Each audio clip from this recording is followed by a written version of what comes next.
Oremos. Querido Padre, ilumina nuestro entendimiento para comprender tu palabra. Danos el auxilio de tu Espíritu, en el nombre de Jesús. Amén. Muchas personas hoy día se preguntan, ¿Dios tiene una iglesia verdadera en esta tierra? ¿Cómo puede haber una sola iglesia de Dios si hay tantas iglesias en el mundo?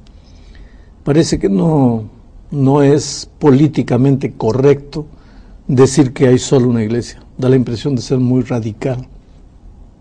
Y si realmente hay una sola iglesia, ¿cuál es esa iglesia? ¿Dónde está? ¿Cómo podemos saber? ¿Cómo podemos encontrar esa verdadera iglesia? Entonces vamos a ver lo que Dios dice. En Apocalipsis capítulo 12, en el versículo 1, ustedes saben que Apocalipsis es un libro simbólico.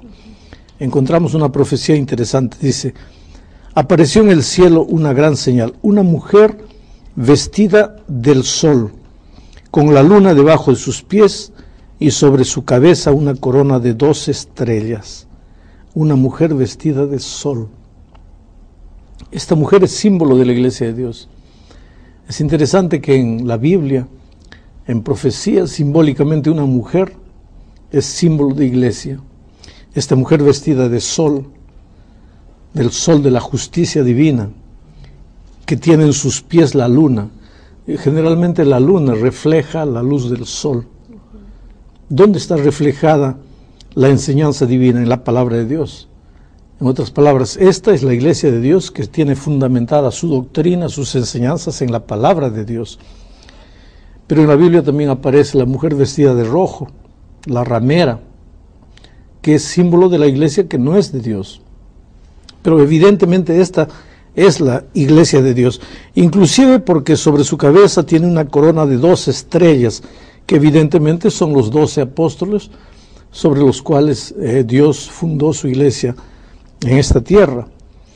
Interesante lo que dice aquí el versículo 2. Estando encinta, esta mujer clamaba con dolores de parto en la angustia del alumbramiento. ¿En algún momento la iglesia de Dios estuvo esperando un niño especial, un hijo especial? Evidentemente sí. De la iglesia de Dios en esta tierra nació el Señor Jesucristo. El versículo 3 dice, también apareció otra señal en el cielo, he aquí un dragón escarlata que tenía 7 cabezas, 10 cuernos y en sus cabezas 7 diademas. Evidentemente este es el enemigo de Dios, el diablo. ¿Y por qué digo que es el diablo? Porque el versículo 4 dice, y su cola arrastraba la tercera parte de las estrellas del cielo y las arrojó sobre la tierra. El diablo trajo consigo una tercera parte de los ángeles. Y el dragón, este enemigo, se paró frente a la mujer, a la iglesia, que estaba para dar a luz, a fin de devorar a su hijo tan pronto como naciese. Y ese hijo nació, Cristo. Y ustedes saben que Satanás entró al corazón de Herodes. Herodes firmó un decreto de muerte y casi mató al Señor Jesucristo. Si no fuese que aquella noche el ángel del Señor le dijo a José, mira, toma al niño de su madre y ándate a Egipto. Versículo 5, y ella, la mujer, dio a luz un hijo varón, que regirá con vara de hierro a todas las naciones, y su hijo fue arrebatado para Dios y para su trono. Ahora, si miramos Isaías 66:7 y Salmos 2:9, veremos que este varón que regirá con vara de hierro, que nació de la mujer, es nada más que el Señor Jesucristo. O sea, esta es la iglesia de Dios en esta tierra. Inclusive, encontramos aquí en el versículo 6, que esta mujer, esta iglesia, por un tiempo, se escapó al desierto, perseguida, donde tuvo lugar preparado por Dios para que allí la sustenten por 1260 días. 1260 días proféticamente significa 1260 años.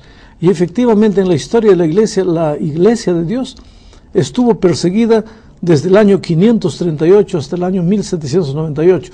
Pena que no tenemos tiempo para desarrollar toda la profecía, pero todas las características de la iglesia de Dios se cumplen aquí. Pero a donde yo quiero llegar es al fin de los tiempos, para identificar la iglesia de nuestros días. Versículo 17, el dragón, el enemigo, siempre está persiguiendo a la iglesia de Dios. Y en el versículo 17 dice, entonces el dragón se llenó de ira contra la mujer y se fue a hacer guerra contra el resto de la descendencia de la mujer. o sea, contra la iglesia de nuestros días ya, es el resto de la descendencia.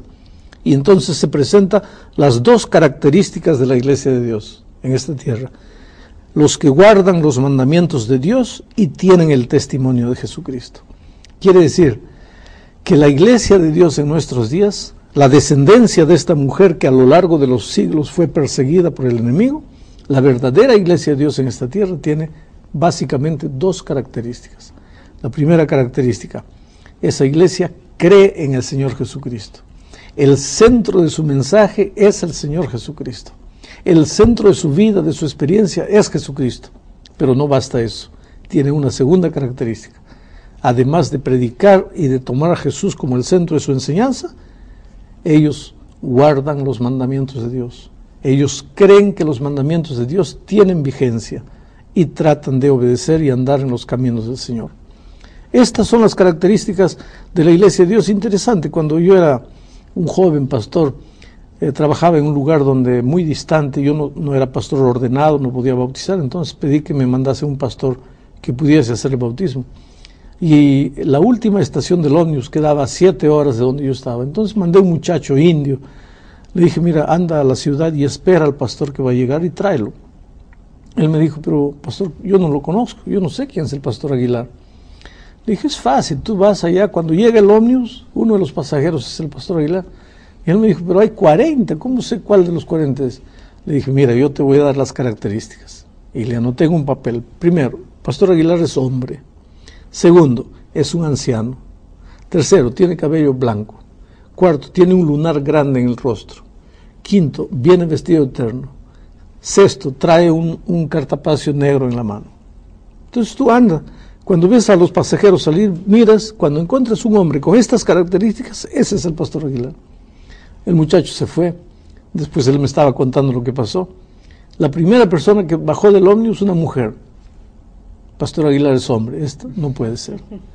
Segunda persona que bajó, un hombre, este sí puede ser.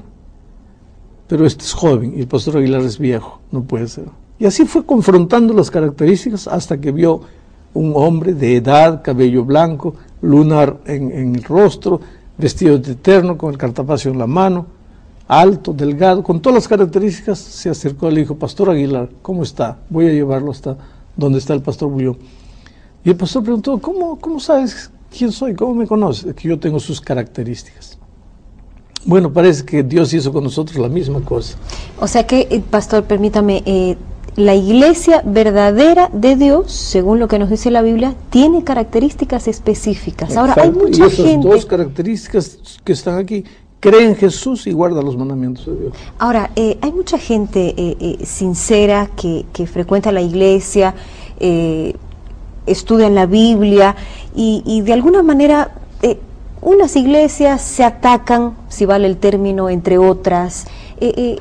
No estudiamos el mismo mensaje, no es la misma Biblia la que se abre en las iglesias. ¿Por qué ese cierto confronto o algunas diferencias entre unas y otras? Yo creo que es por la propia humanidad, la propia naturaleza del ser humano. Mira, en primer lugar, iglesia de Dios no es como equipo de fútbol. Yo soy hincha de la U, yo soy hincha del River Plate, yo soy hincha de los Pumas de México. No es así. Y yo creo que no es una camiseta que se saca y se coloca, es una vida que se asume. Pero las personas no somos humildes suficientes. ¿Por qué hay tantas iglesias con una Biblia? Ya expliqué en otra lección. Sí. Es que las personas no son humildes para obedecer lo que la palabra de Dios dice. Por ejemplo, aquí dice que las características de la iglesia de Dios en esta tierra son: creen en Jesucristo, el centro del mensaje es Jesucristo, viven a Jesucristo, pero creen que los 10 mandamientos continúan valiendo para el cristiano. ¿Quieres encontrar la iglesia de Dios? Busca por el mundo una iglesia que crea a Jesucristo, predique a Jesucristo, viva como centro de su mensaje a Jesucristo, pero al mismo tiempo crea en la validez de los 10 mandamientos. ¿Habrás encontrado la iglesia de Dios? Yo creo que es difícil, por ejemplo, para cada persona poder por sí misma descubrir cuál es la iglesia verdadera, porque todas las iglesias dicen que son verdaderas. Pero para ser iglesia verdadera no basta